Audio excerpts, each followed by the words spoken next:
Yo,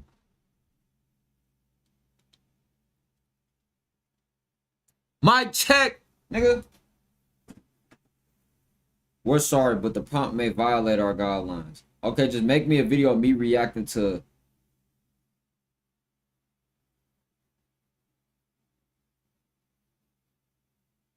Okay, make me a picture of me reacting to Gen Z, this generation, with this little thumbprint, because I am Gen Z. Let's share this shit out. Let's get ready to rumble. Let's get ready to rumble. Bet. Look up to the drill rappers, they all writing statements. Everybody want a fruit, go crash out then. Who up in here already? Hit that like if y'all already up in here, man. Know what the deal is. I wanted to react to, bro, they had a good video about gaming. About how Call of Duty. I might react to that too. We might watch that again, because that video. Ooh, your favorite podcast or CIA propaganda? Woo, see, I should have been react to this type of content. This shit fun. Like, this what I'm gonna watch anyway. I'm gonna watch this anyway. You feel me, bro? I'm gonna be watching stuff like this anyway. Okay, mic check. Let's check, mic check. There's a version of your favorite. Hit that like.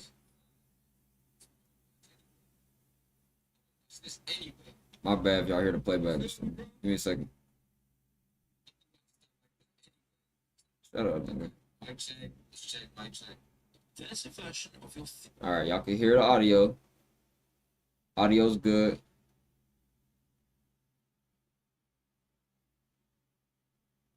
Now make me a YouTube title talking about this generation is too woke for the bullshit or something like that. But make a YouTube guideline friendly. Alright, let me share this shit. Who up, man? Well, not who up. It's the middle. It's like the afternoon. It's a Sunday. It's a Sunday. We chilling. Y'all should be able to pull up on the live, man. Whoa, Merc Music. When the last time y'all seen Merc Music, bro? I forgot this page that I'm on right now was like one of my first YouTubes ever. This is the YouTube I've been having since a kid. Okay, let me go to my Discord. I should start posting on YouTube.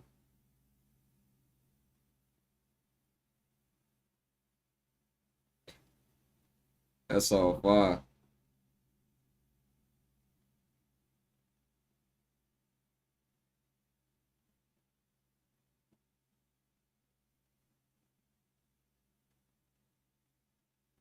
Hey man, we doing all professional big reaction vids in the big 2026, man. Big reaction vids. Hit that like while I share this out to my Discord, man. Hit that like while I share this out to my Discord, man. I told you I'm going live every day on this page. Every day. Because we in the same matrix every day. Pull up. Hit that like if y'all up in here, man. So we got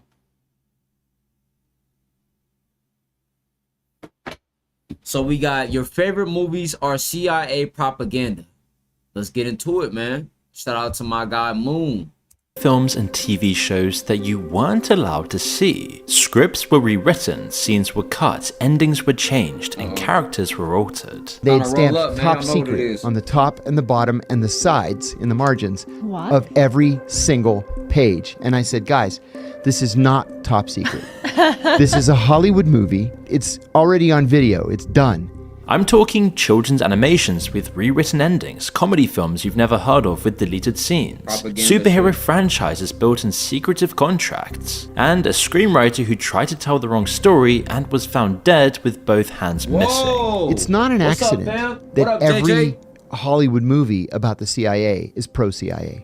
This has been running since the 1940s. What started with Walt Disney producing propaganda shorts for the military has now evolved into a formal permanent operation, one that now reaches into the biggest franchises on the planet, and it hasn't stopped expanding from there. When John Kiriakou, a CEI whistleblower who went to prison for exposing the torture program, was asked on the Diary of a CEO how the agency would hypothetically design an influence campaign, this was his answer. You would have to have a goal that would be specific enough that you could actually track the progress to it. See, it has to be thing, right? a message. You've got to be able to get... I ain't gonna pause too much because I want to actually watch this video, but he's supposed to be a CIA whistleblower. My bad if the quality dimmed down a little bit. I want to try to bump it up, but we playing good right now, so I'm like, I don't even want to try to bump up the quality and then start lagging. Let's just try it though for the stream. We on stream, bro, so we gotta come right. Get a specific... Because my Wi-Fi is straight, but sometimes where I'm at, the area I live in, we got my Wi-Fi lagging. But the thing about, he a CIA whistleblower. He didn't want it. He got arrested for this shit. How is he able to speak on all this stuff now though if he already got arrested? Why they not trying to delete him, or you know what I'm saying? He ain't popping up there, but he just now running this type of content, so you never know. 2 years later, he'll pop up dead. But yeah, he exposed a lot. You know, Phantom had react to a video of this nigga. Like a lot of people, bro. I'm about to start reacting to shit like Sneeko be reacting to, and like how Agent and then be reacting to, like these high level productions. I just didn't know if I can do it because when I was on my main page, I just didn't know, you know. But now I got my live page. We good to react to these high quality videos. Well-honed message out there. Hit that like, and the man, message can be anything. It could be, you know, love the CIA, we're the good guys. It could be support the overthrow of the Iranian government. It could be, you know, any criticism of Benjamin Netanyahu is anti-Semitism. It could be anything you want it to be. You just have to make sure that it's repeated enough. He mentions a couple of things there that are highly relevant right now. Take Argo, an Oscar-winning film that almost everyone has heard of. The plot follows a CIA officer who poses as a Hollywood producer to smuggle 6 American diplomats out of Iran, all during the 1979 hostage crisis. As you can imagine, the CIA is unambiguously the hero. There's barely a single mention of the CIA's overthrow of Iran's democratically elected government, or the installing of a dictator who ruled with a secret police force trained by the CIA. And given the current conflict in Iran, you could reasonably argue that the public's understanding of who Iran is and how we got there was influenced in part by films exactly like this. During filming, Affleck visited CIA headquarters multiple times, sat in round tables in the director's conference room, and even emailed the agency promising to do the agency proud. The CIA had actually been promoting the Argo operation as a suggested movie plot on their own website years before the film was made, and even thanked Affleck publicly on Twitter for the film. Affleck said this when interviewed as part of the press tour. Are there many actors in Hollywood who also moonlight as agents, do you think? I think there are probably quite a few, yes. I think probably Hollywood is full of CIA agents, and we just don't know it. You heard what she said? She asked the question, do you think there's other actors that moonlight as CIA? Bro, why does my camera keep falling, bro? Fuck. Relax. Damn, bro. I need a table. This little ass table, bro. I can't do this shit, bro. Nigga got all this money, don't buy a table. Moonlighting.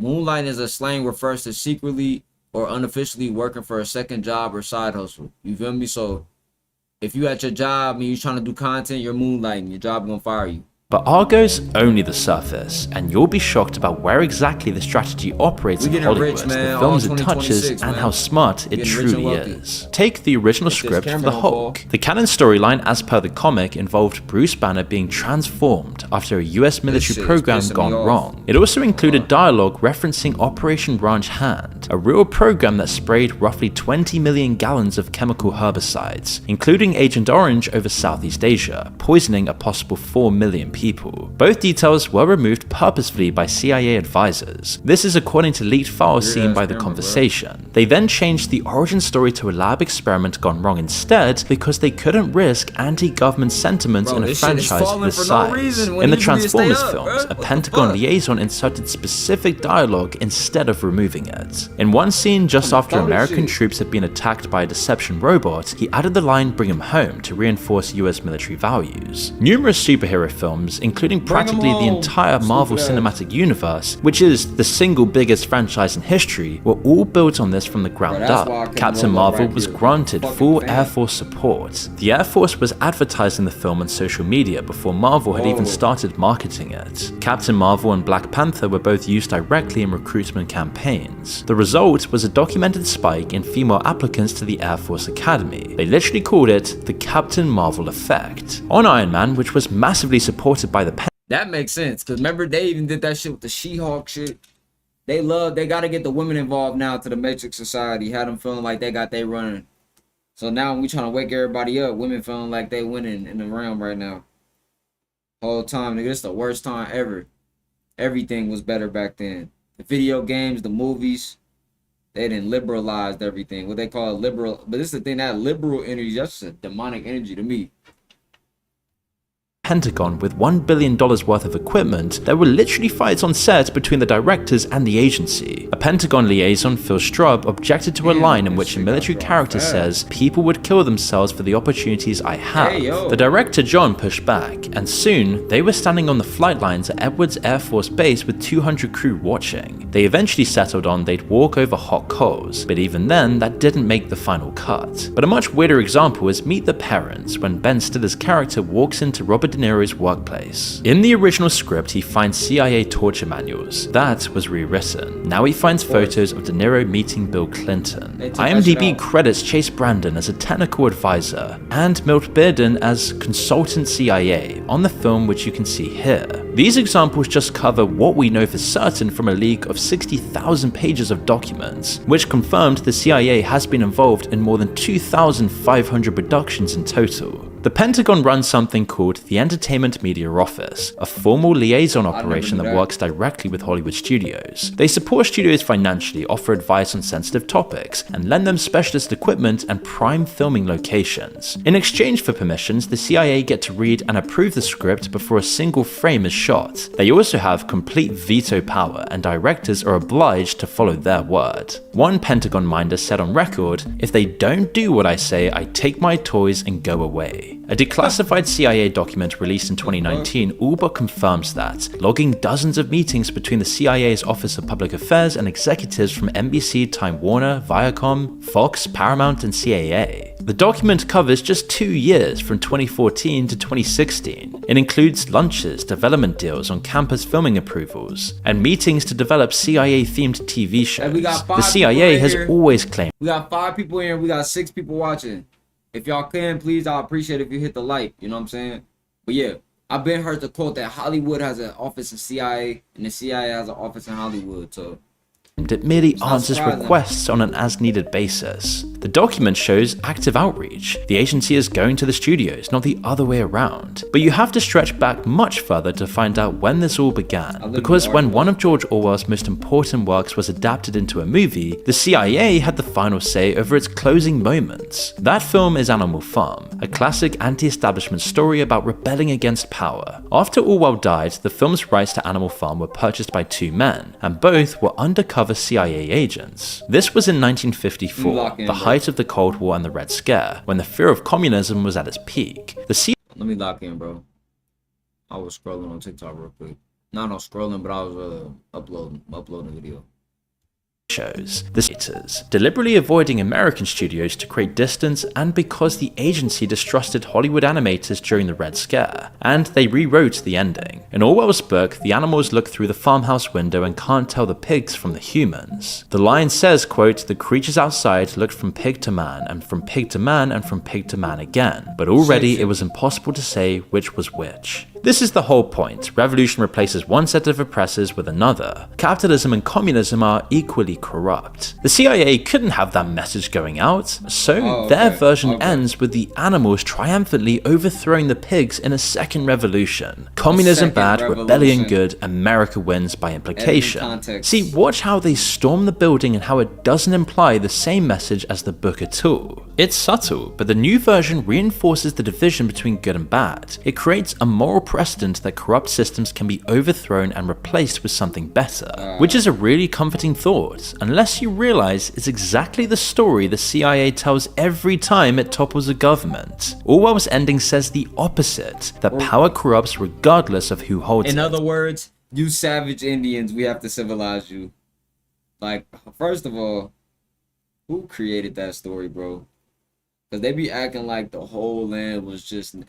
Yo, they lied about so much. They lied about everything. Because even when you think about the Trail of Tears and all these things, and these Native Americans getting moved to reservations, and etc., and that whole $5 Indian, this whole American destiny. First of all, the American destiny, there was plenty of tribes and different people here before any, like, U.S. Britons came here. Before any white colored people came here, there was America. It was hella shit going on already, bro. It's hella politics. It was a bunch of different tribes and people here. It wasn't just no light-skinned Native Americans. I'm sorry. That's not where I was, bro. Or Indians, however you want to say it. She want to hang with an Indian. She want to hang with an Indian, stupid ass. Stupid ass. When I press space and that revolution just replaces one set of oppressors with another. The director Joy Batchelor strongly opposed the change. So, the CIA threatened to pull financing. The intelligence officer E. Howard Hunt, who later became involved in the Watergate scandal, said the film was, quote, carefully tweaked to heighten the anti-communist message. Although it was originally aimed at adults,